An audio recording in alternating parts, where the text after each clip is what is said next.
سر ایک ہوں یہ ہے کہ حرام اور حلال جو کھانے میں چیزیں کی گئی ہیں، ہوں تو پگ جو ہوتا ہے سور، اس کا ہوں گوشت جو حرام کیا گیا ہے، اس کے اندر تو vitamin B1 B2 B6 B12 zinc اور سیلینیم ہوتا ہے، ہوں تو جو کہ ہارٹ کی ڈیزیز کو اور آسٹیوپروسس کی ڈیزیز کو 16 ٹائم بیف سے زیادہ جو ہے کم کر دیتا ہے۔ تو اس کا کیا ریزن تھا کہ یہ حرام کر دیا گیا اور بیف حلال کر دیکھیں دیا گیا؟ دیکھیں اور جو دیکھیں گدھا ہے، گدھا ہوں ڈونکی، وہ حلال جانور کے خصوصیات پر پورا اترتا ہے، لیکن اس کو پھر بھی حرام کر دیا گیا۔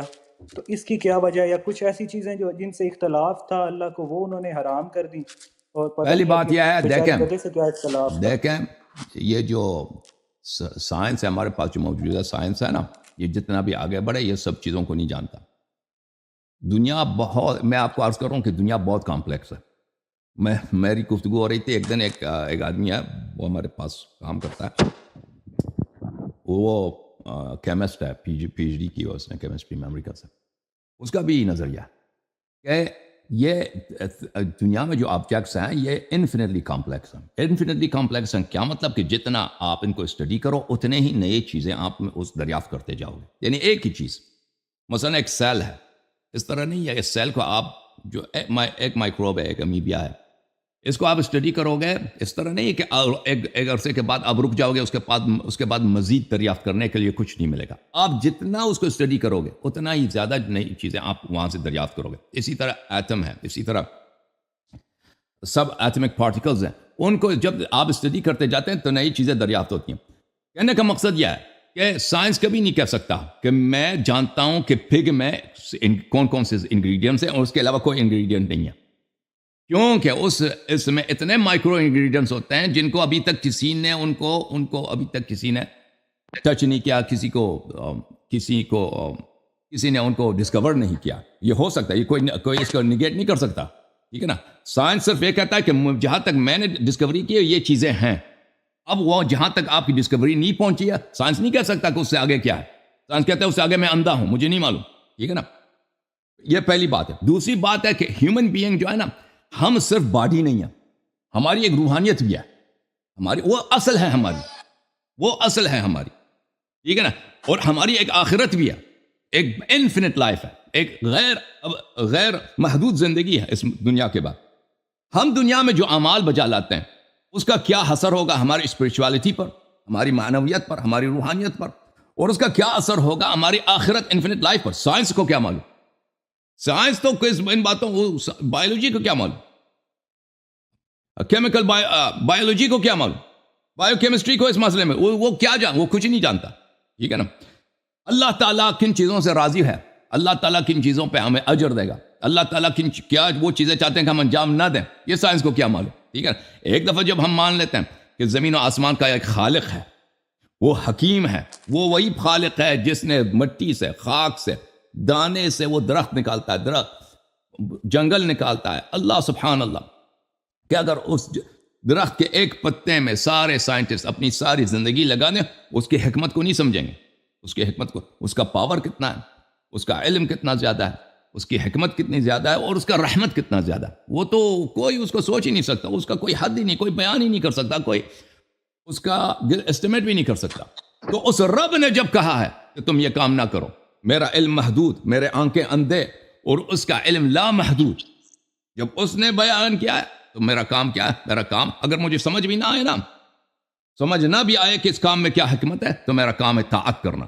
اس کا مطلب یہ نہیں ہے، دیکھیں ابھی آپ جاتے ہیں نا، اب میں مثال دوں آپ کو، ایک بچہ ہے 3 سال کا، 4 سال کا، اس کے والد صاحب ہیں، اس کے والدین ہیں، ماں ہے، وہ بچہ کیا چاہتا ہے؟ وہ بچہ چاہتا ہے کہ وہ اس کو جو چاقو ہے، کچن میں جو چاقو پڑی ہے وہ دیا جائے، اس کو نائف دیا جائے، وہ تو چاہتا ہے، وہ چمکدار بھی ہے، خوبصورت بھی ہے، وہ چاہتا ہے کہ اس کے ساتھ کھیلے۔ ماں جو ہے کبھی اس کو چاقو نہیں دے گی، ٹھیک ہے نا۔ اب بچہ جو ہے وہ تو اس کے سوچ میں تو یہ ہوگا کہ بھئی میری ماں جو ہے بڑی ظالمہ ہے، اس کو پتہ نہیں ہے، یہ بڑے بے رحم لوگ ہیں، مجھے کھیلنا نہیں دیتے، لیکن ماں کو پتہ ہے کہ یہ اس کے لیے بہت مضر ہے۔ تو اس لیے اللہ تعالیٰ، کیونکہ ہماری علم محدود ہے اور نہایت ہی محدود ہے، ہم جتنا سمجھ لیں نا، وما اوتیتم من العلم الا قلیل، دنیائی علم ہماری بہت ہی قلیل ہے، ہم دنیا کے ایک کونے میں یہ دنیا کتنا وسیع ہے، اس میں ایک اندھے جانور کی طرح ہم پڑے ہیں. کچھ ہمیں احساس ہوتا ہے کہ ہمارے ارد گرد کیا ہے، لیکن ہمیں بخوبی نہیں معلوم کہ یہ دنیا کیا چیز ہے، اور دنیا میں اشیاء یہ کیا چیزیں ہیں، اور ہماری عاقبت کیا ہے. تو اس لیے اللہ تعالیٰ نے جب ہمیں ہدایت دیا کہ تم یہ کرو یہ نہ کرو، of course we have to obey. عقل یہی کہتی ہے، اور انسان کی فطرت بھی یہی کہتا ہے. اوکے، پھر عقل تو یہ بھی کہتی ہے سر کہ اگر ایک چیز بتائی جا رہی ہے کہ اگر میں آپ کو کہوں کہ آپ یہ کام نہ کریں تو آپ میرے سے وجہ مانگیں کہ میں کیوں نہ کروں. اگر ایک جھوٹ بولا جاتا ہے نا تو اس کے اندر ایک لوپ ہولز رہ جاتے ہیں. تو اگر اس کے اندر یہ کہا گیا کہ یہ چیز نہ کھائیں یا یہ چیز کھائیں تو اس کی وجہیں بھی بتانی چاہیے. جیسے گدھے کا میں نے بھی آپ سے پوچھا تھا کہ گدھا جو ہے وہ حلال جانور کے خصوصیات پر پورا اترتا ہے مگر اس کو حرام کر دیا گیا. اب گدھے بیچارے سے اللہ کا کیا جو تھا اختلاف تھا یا کیا تھا جس کو بول رہے ہیں آپ، جس وجہ سے اللہ تعالیٰ نے گدھے کو حرام کر دیا. جی اب آپ وجہ دیکھیں اکثر چیزیں ان کے وجوہات بہت واضح ہیں. جو شخص پگ کو دیکھتا ہے نا، آپ جا کے پگ کو دیکھ لیں، نستجیر باللہ، ایسا غلیظ جانور، ایسا بدصورت جانور، ایسا بدبودار جانور، جو اپنی ہی یعنی دنیا میں دو جانور ہیں جو اپنی اس کو کھاتے ہیں، اپنی ایکسکریشن کو کھاتے ہیں، اپنے ہی مدفوع کو کھاتے ہیں. ایک پگ ہے، ایک ڈاگ ہے، ایک سور ہے اور ایک کتا ہے. بالخصوص سور اتنا نجس جانور، توبہ توبہ توبہ. تو یہ تو واضح ہے کہ وہ ایک نجس چیز ہے، اور پھر اس سے جو بیماریاں پیدا ہوتی ہیں وہ تو ڈاکٹر وغیرہ خود ہی کہتے ہیں، وہ تو اس میں کوئی نزاع ہی نہیں ہے، اور یہ آپ کی صحت کے لیے بہت ہی مضر ہے. وہ تو آج کے دور میں کسی بھی ڈاکٹر کے پاس جائیں، سب سے پہلے جو منع کہتا ہے آپ وہ پورک وغیرہ نہ کریں. اچھا، یہ تو بہت واضح ہے. جہاں تک گدھے کا تعلق ہے تو شیعہ مذہب میں گدھا حرام نہیں ہے. شیعہ مذہب میں گدھا مکروہ ہے. گدھے کا گوشت مکروہ ہے، حرام نہیں ہے شیعہ مذہب میں. تو آپ کا سوال ہی بھیجا. جی اوکے جی سر، یہ آپ نے وہ سنا ہوگا واقعہ، ایک سیکنڈ میں آپ کو وہ صورت کا بتا دیتا ہوں. لیکن آپ کے سوالات ہی غلط ہیں نا، آپ کے سوالات ہی غلط ہیں. دیکھیں آپ کے سوالات غلط ہیں، آپ کے فروعات میں بات کرتے ہیں. اصل پہ پہلے انسان بات کرتا نا کہ اللہ تعالیٰ ہے یا نہیں. اللہ تعالیٰ اگر ہے، اس نے نبی صلی اللہ علیہ وسلم کو بھیجا ہے یا نہیں بھیجا؟ اگر اس نے نبی صلی اللہ علیہ وسلم کو بھیجا ہے اللہ کی جانب سے آئے تو پھر تو معاملہ ہی ختم ہے. تو پھر تو اوبیڈینس کے سوا کوئی سبمیشن کے سوا اوبیڈینس کے سوا کوئی چارہ ہی نہیں رہتا. ٹھیک ہے نا؟ آپ اس کو چھوڑ کے سر اگر میں بات کرتا تو وہ لمبی ہو جاتی، اس وجہ سے میں نے آپ سے کچھ وہ آپ کے پاس کوئی دلیل بھی نہیں ہے نا کہ آپ ایتھیسٹ بن گئے ہیں کہ اللہ کا وجود نہیں ہے، کیونکہ آپ کے پاس کوئی دلیل بھی نہیں ہے. سر دلیل تو آپ کے پاس بھی نہیں ہے ہونے کی. میرے پاس لاکھوں دلیل ہے. میرے پاس دنیا کے جتنے ذرات ہیں ان سے زیادہ دلیل ہے. دنیا میں کتنے ایٹمز ہیں ان سے زیادہ میرے پاس دلیل ہے. ایک ہوتی ہے سر ہیومن گائیڈنس، ایک ہوتی ہے ڈیوائن گائیڈنس. جو ڈیوائن گائیڈنس ہوتی ہے اس کے اندر ہمیں ہر چیز پتہ ہونی چاہیے، اس کے اندر ہم ایک غلطی بھی جو ہے وہ برداشت نہیں کر سکتے کیونکہ وہ ڈیوائن گائیڈنس ہے. ہیومن گائیڈنس جو ہوتی ہے وہ انسان کی طرف سے دی جاتی ہے، اس کے اندر ہم وہ آپ کی ڈیفینیشن ہے. وہ آپ پتہ نہیں آپ کے ذہن میں کیا ہے کہ ڈیوائن گائیڈنس ہے، ہیومن گائیڈنس ہے، اس میں غلطی کی گنجائش نہیں. وہ آپ مجھے نہیں معلوم آپ کے ذہن میں کیا چیز ہے، اس سے وہ کیا مراد لیتے ہیں. بہرحال آپ جو کہتے ہیں نا کہ اللہ کا وجود نہیں، ایتھیسٹ، دلیل بتاؤ نا، دلیل دے دو. سر آپ ہونے کی بھی تو دلیل دینا کوئی نہیں. وہی دیکھیں لاجیکل ریزننگ کی ترتیب ہوتی ہے. لاجیکل ریزننگ کی ترتیب ہوتی ہے. ایک شخص کہتا ہے اللہ کا وجود ہے، کہتا ہے نہیں ہے. ٹھیک ہے نا؟ اس پوزیشن میں سب سے پہلے کس کا حق بنتا ہے کہ دلیل لا دے؟ سب سے پہلے دلیل اس شخص کا بنتا ہے کہ جو کہتا ہے نہیں ہے، جو کہتا ہے مجھے پتا ہے کہ نہیں ہے. اگر آپ کہہ دو نا، دیکھو ایک 3 پوزیشن آپ یہاں پہ متصور ہے. ایک پوزیشن ہے اس شخص کا جو کہتا ہے مجھے پتا نہیں ہے. میں حیران ہوں. ہو سکتا ہے اللہ ہے، ہو سکتا ہے نہیں ہے، ہو سکتا ہے اللہ ہے، ہو سکتا ہے نہیں ہے. مجھے نہیں معلوم. مجھے دلیل کی تلاش ہے، ابھی تک مجھے کوئی ایویڈنس نہیں ملا، اور مجھے نہ ہونے کی بھی ایویڈنس نہیں ملی. ایک پوزیشن ہے، سن لیں. ایک پوزیشن ہے جو کہتا ہے مجھے پتہ ہے کہ اللہ نہیں ہے، میرے پاس دلیل ہے کہ اللہ نہیں ہے. یہ دوسرا پوزیشن. تیسرا پوزیشن ہے کہتا ہے نہیں، میرے پاس ایویڈنس ہے کہ اللہ ہے. یہ 3 پوزیشن. اب آپ کا جو پوزیشن ہے یہ ہے کہ آپ کہتے ہیں مجھے پتہ ہے کہ اللہ نہیں ہے. ٹھیک ہے نا؟ اور میرا پوزیشن ہے کہ مجھے پتہ ہے کہ اللہ ہے.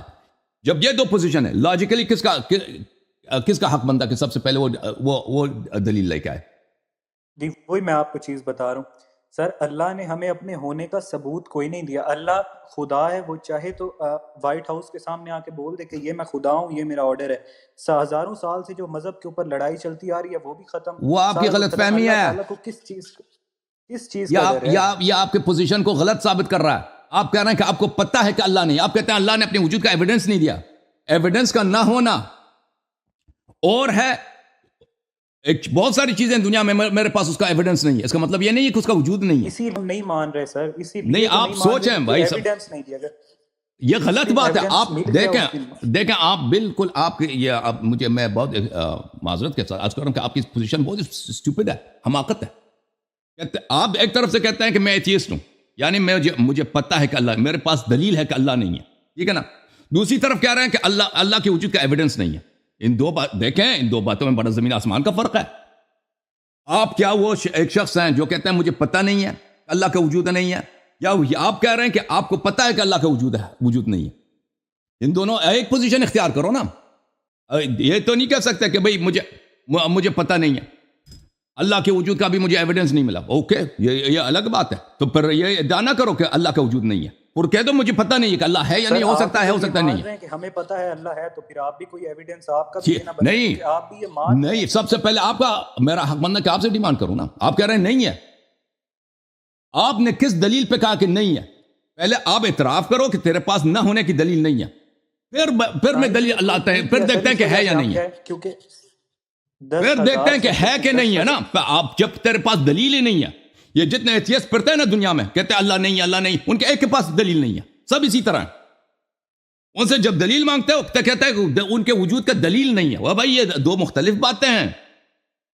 ابھی مجھے پتہ نہیں ہے, مجھے پتہ نہیں کہ عمران خان پاکستان کے مثلا عمران خان کے پاس کتنے پیسے ہیں یا نہیں ہے, ٹھیک ہے نا. اس کے پاس پیسے ہیں یا پیسے نہیں ہیں, یا اگر ہیں تو اس کا مطلب ہے کہ اس کے پاس کوئی پیسہ نہیں ہے.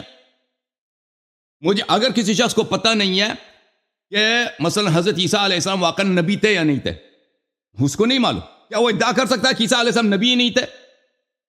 یہ ادعا کر سکتا ہے؟ تم ادعا ایک طرف سے کہہ رہا ہو کہ اللہ کے وجود کے ایویڈنس نہیں ہے, دوسری طرف کہ اللہ کہتے ہیں اللہ کا وجود نہیں ہے. اور بھائی ایویڈنس تجھے نہیں مل رہی ہے, اس کا مطلب یہ نہیں ہے کہ وہ نہیں ہے, اس کا وجود نہیں ہے اس کا. تم اس کے نہ ہونے پر دلیل لاؤ. نہ ہونے پہ دلیل لایا تو بات ختم ہے, بات ختم ہے. پھر نوبت ہی نہیں آتی کسی دوسرے بات کی. اگر نہ ہونے پر تیرے پاس دلیل نہیں ہے تو پھر اس وقت بنتا ہے کہ میری دلیل کو دیکھا جائے کہ کیا اللہ کے وجود کا ایویڈنس ہے یا نہیں ہے. پہلے تم دلیل لے کے آؤ کہ اس کا وجود نہیں ہے.